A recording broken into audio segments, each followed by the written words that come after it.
Go. We've all been through that feeling where no matter how hard we try, it seems like nothing is getting better or nothing is gained from it. I had that particular experience when creating my high school's very first basketball team. And from that experience, I learned that from losing, or simply losing, a lot doesn't really mean anything, and it's more than just about winning games. So let's start about the school that I came from. St. Thomas Aquinas was a very different school. There were only 50 kids that went there, and there were actually more girls than there were guys, meaning that of the whole school, there were only about 20 guys in the whole school.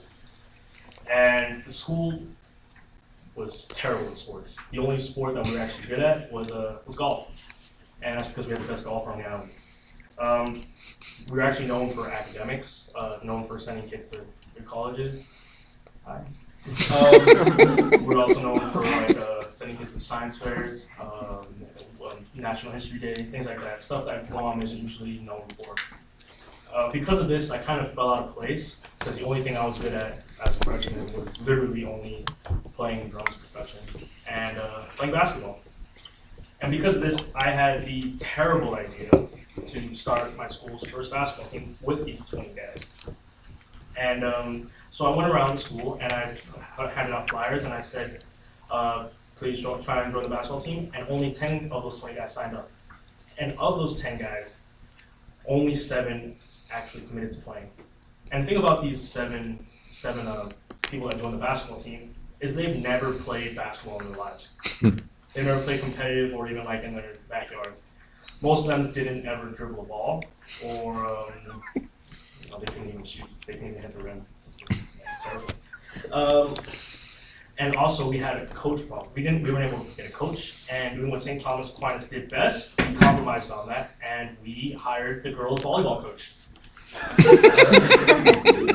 And this made practices and games terrible. First of all, the girls' volleyball coach never came. Surprise. And because of that, I created all the plays. I basically ran practice, and I was kind of like the only guy that knew what we were doing there. And this led to me being captain. And the thing was, like, I am not even that good at basketball. I am Guam decent. And Guam basketball is not here basketball. Guam basketball was bad basketball. And because of that, I am trashing over here. Over there, I'm half decent. But this led to my team during games in the beginning of the season getting blown out by 30 points in every game. 20 to 50, 20 to 60 was like the usual score that we usually get. And of these 20 points, I averaged about 15 to 18 points. Whoa. Because of this, I started to become very frustrated, and I started to internalize a lot of negativity. And I in turn released this on the rest of my guys. I started getting mad at them, telling them they bad things. Started telling them that I can't tell them to quit or else we wouldn't have a team. So this only made things worse. And because of this, kids started to not show up to the game. My close friends actually were like, yo man, we can't do this. We just keep being like this. And so them not showing up to the games and just the whole like a negative atmosphere made our losing margins increase. So instead of like 30 points, we were losing by, this is the score. We had one game that was 72-9. Sad life. And that's when I realized that something had to change when literally only the starting five would show up to games. And this is when I realized that I had to evaluate my leadership. I had to realize that it was more than just winning, and that I had to change my mindset and focus on the bigger picture. What I had was, my team was making history. We were the very first basketball team to come from this small school. And we were giving chance to kids that other schools, like their middle school and high school, would never give them a chance to do. They would never let them put on a uniform and step on the court. And I thought I had to realize that was really cool and that was really different. And I had to realize that these friends that I had on the team, we were establishing a brotherhood and establishing something that would last a lifetime, more than just a span of this high school.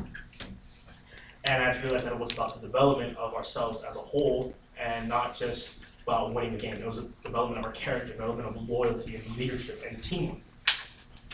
And just this mindset by itself brought improvements. Over the course of the season, or the 2 seasons actually, we actually learned how to actually play basketball. Guys learned how to dribble the ball down the court. We were able to make layups. Cool things like that. Stuff that's pretty rudimental, but we still learned it together.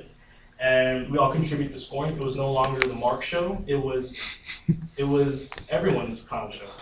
And although we went 0-26 over 2 years, yeah, 0-26. We went from that team that lost by 30 points, more 72-9, to being that team. By our final game, we only lost by 2. Ooh. Yes. And this cemented our name in history as the only the only team from our school to ever do somewhat decent. And actually, we were the very last team for our school. And basically, in conclusion, we had more than a team. We were brothers, and we wore our hearts on our sleeves, and we played every game like it was our last. And because of that mindset, because of the team connection that we had, we improved a lot. And as long as we maintained this respect for each other, no matter what the outcome was on the court, whether it was win or only lose, we had fun, and that's really all that matters. Okay.